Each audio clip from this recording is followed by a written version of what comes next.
Breaking news, nouvelle en bref. On dirait qu'il y a Mongalema. Vous allez dans le proverbe 30. La fois qu'on a l'autre, vous avez un solo ébélé. Merci la Kwanzila, Black man.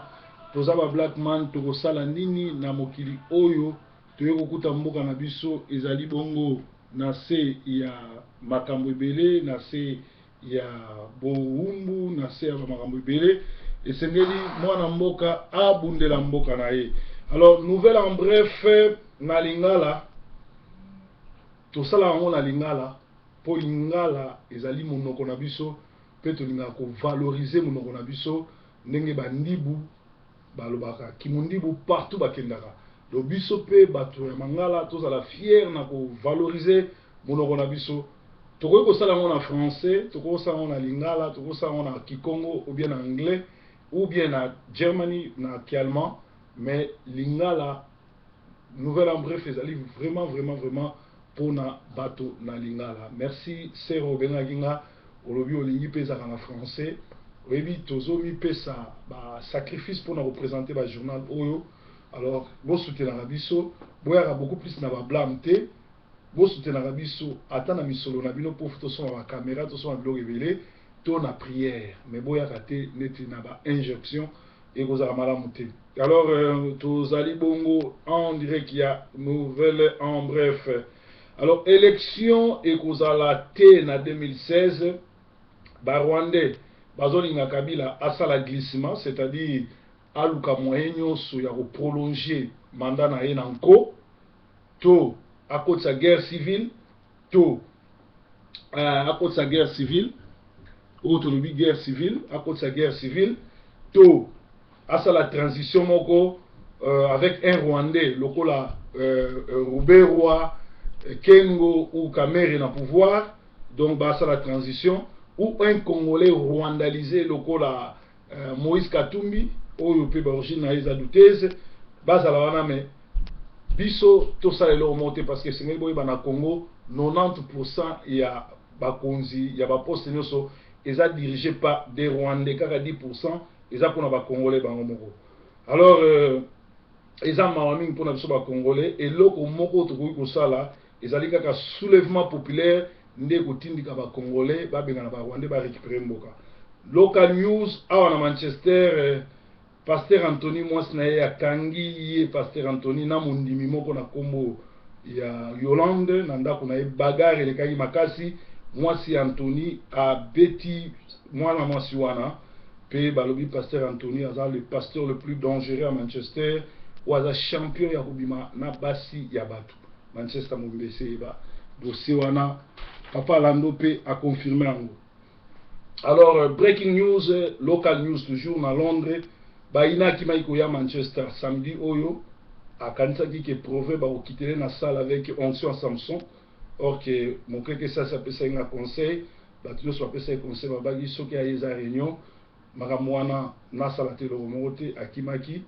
Alors ba te belé ba lobi lokola pe aza collabo et angolais à Lembongo. Pe azoleka na Ebola TV. Alors là on dit que ça la biso bata au conseil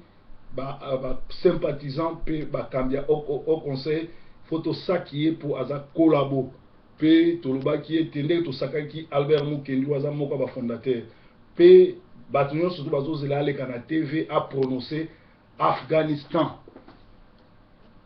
Donc batunyo surtout bazo zela tango ole kana TV prochainement a prononcé Afghanistan. Ce qu'a prononcé en très bien, le col est pas naïma l'île les arato gaz les araté, tu repères ça y est prime il y a 300 livres à gaz nandako. Alors, allez-y, Mawaming, Afghanistan. Mouyombe gauche na Jean René ba komi Jean René a komi ko initié comme la bangi, le col là yé Jean René souci moi ça bengana qui a comme deuxième bureau à Sakayonsa, moi ça bengana qui est et puis si souci a comme pour se consoler na komela ka bangi. Alors ils ont na communauté ngongango ya ko sauver Jean René parce que niveau à bangi ya comme komela ils ont mal monter surtout que moi si babotolier et pas ya Sakayonsa puis moi ça peut 100 mètres. Alors entraîner Mouyombe gauche ba melaka na épée Mouyombe gauche na répondaki na lettre no sali aventure que négociation ezate les cas na TV senga sorry makambo kosila mais soko ke bongo te ngana oyo kozala lumbe na kotika yo te ekozala bongo. Alors awa na Manchester Job oyo ami personnel à Kamere apikaki crise donc tension mataki pour na révéler ba relation à na Kamere ne bakutana na butu na Manchester pendenge nazobeta lisolo ya neve na ye oyo social alandelaka ye na mboko oyo arefula ye po azaki ndoki mais neve wana tikaki ndoki te pe neve wana partout na Kinshasa lobaka mutu apesaki ndoki eza ye Job. Alors tozokamwaka azosala ba miracle et pourtant kindoki ya neve na ya sisite ya ye moko pe esilite pe tomoni bandoki mingi basambelaka epa na ye surtout oyo soko vanda quartier moko nanga ngai opumbwa te ya mpona butu moto ya bapriere ezo empêché bandoki nyonso to bapumbwa. Alors bamisusu bazwi décision badéménager balongwa pembeni ya proverbe 30-30 donc eza bongo. Alors breaking news tout ça toujours na breaking news tozoloba masolo ya ndenge moto ekitaka likolo ya ndako ya proverbe 30-30 pour ça la prière butu na moi. Alors likambo mosusu toza nango ezali ba nouvelle ya mboka affaire nudité to mutakalisation ya député Pacho Panda bato ebele babengi ngai bavundwa we banani ser babengi benga me proverbe olobini proverbe olobelo moko te puisque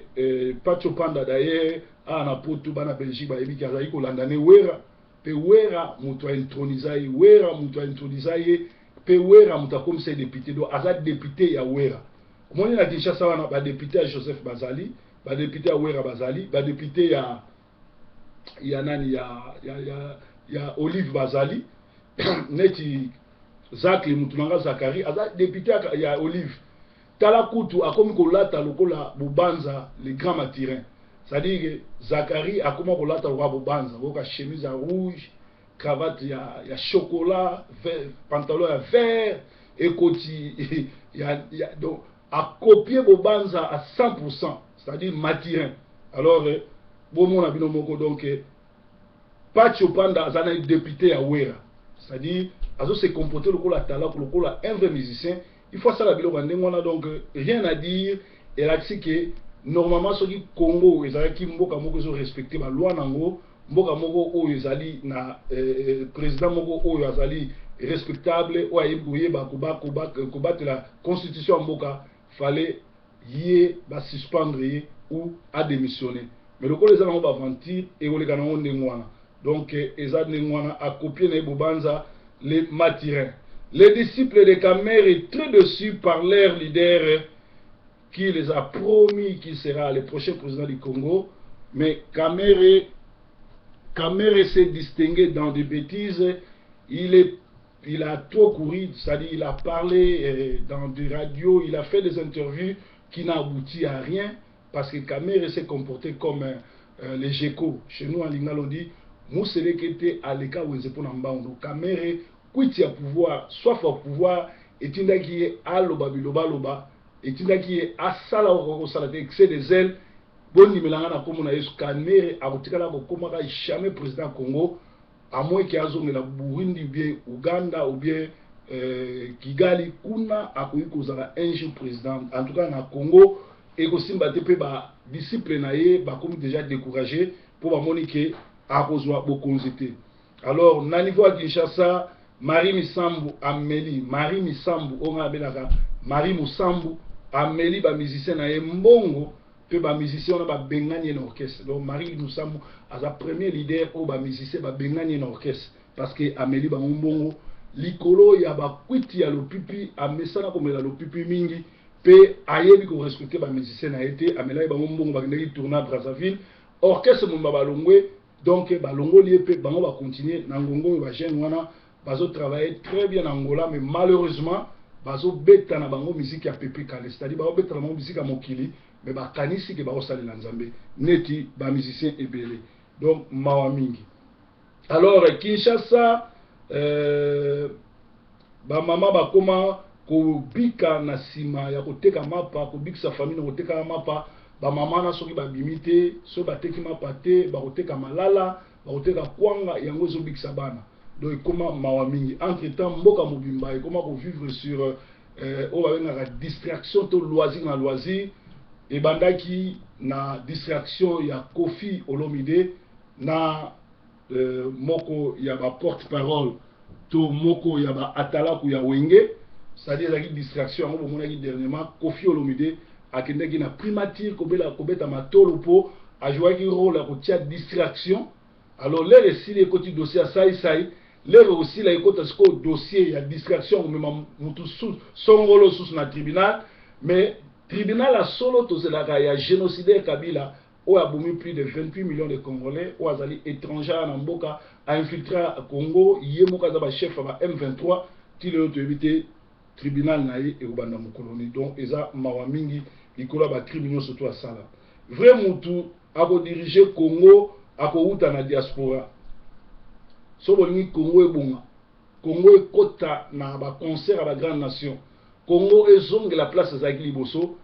candidat solo ako uta na diaspora mais diaspora ngo loisir na loisir mutu nyonso o azaki porteur na Lagos agi lumbela agi mutu apusu asala effort akomi na poto alinga diriger Congo tellement ba yebi que président ou auti koleka azalaki taximan aki mwana bitinda de fao bana bitinda nyonso mokili bakanisi ki président ya Congo eza ndenge wana ba combattant tozokutana ole tosangana tobimisa candidat moko oyo akokenda ba élection te po ba élection tozokwara nango te mboka oyo eza occupé tosi tolobango ekenda na ba élection te. On ne libère pas un pays occupé en participant dans les élections que ceux les occupants organisent, mais on ne les libère par un soulèvement populaire. Alors, biso esengeli to sangana, to ça la soulèvement populaire, mais nous avons une distraction, ba candidat bazobima, bazoloba ba kokende ba élection, ba osala boye, et tout le monde batunyo surtout na ba venturier tout ba liba comme ba politicien, bato o balaki ko tindika batu na Nigeria, balaki ko mema ba sac ya fufu, balaki bana bitinda, balianga ndo nzamba sunga bango bakomi awa bango pe balobi bazoke na élection bakomi ba candidat na élection. Donc Kinshasa mawa mingi pona bango. Alors eza mawa mingi pona mboka na biso, donc esengeli to telema to bundela mboka tolobaki ba news na biso to kokota na portrait ya faux bishop ya Kindumba David Ntumba Ekobiste. Alors, David Ntumba Ekobiste auta na église Rema ya Mbujimai, atanga na lycée Tuya Kupala et collège Dibwa Diabwakana, oyo ekoma lelo collège Saint-Pierre na Mbujimai, azalaki initié na misala dès âge ya 8 ans na Mbujimai, azali cousin ya Kabundi Walesa pe cousin ya Job ou à Manchester, bango tu ba lia misala mabe na âge à 8 ans. Alors moko ba grand camarade na ye o asunga ye apesa pe ba conseil ayoka ete ezali pasteur Martin Beni Chiteya, azali pasteur lelo ya cité Bethel Matadi, aza moko ya ba ninga na ye o apesa conseil o encadrer ye. Alors ce monsieur de prophète Ekobiste Ntumba David abanda kobima na ba choriste na église ya Rema na Mbujimai. L'ère ya Kinshasa a continué. Alors couple Olangi Jezabel ya Congo et découvrir et memie na combat akima délivrance ya kotato la bisala mabe petango ba memie na Amérique abandi kobima na bana ya Olangi mwasi oyo oyo Mike Kalamba lenga bala mwana Olangi yaza mutaliboso abanda ba aventure wana les simbité les akomi awa en Angleterre les ba découvrir akomi en Angleterre ba memaki convention akima abwaka ngunda. Alors abota bana ebele na Kinshasa asundola mwasi na bana akomela mwasi na yeke na kabeli bana po bana nyonso baza na Chindoki. Alors bana nena mwasi na ye malgré so mukanda ba ko rejoindre été parce que monsieur wana na église de place à dirijaka abimaka na ba sœur o bayembaka ne 4 ya ba sœur o bayembaka ne basambela ne église moko ba lobana raté po basalaka intérim. Donc ndeko wana place tout bomone na ngaye bokangela ngai fona délivrer parce que yaza mutu ya misala mabe oyo ezalaki portrait ya ndeko oyo tobengi Bishop ya bandumba David Ntumba ekobiste. Alors atika mwasi na bana na Kinshasa ayebisa mwasi ke na kabela o bana nyonso baza kobeba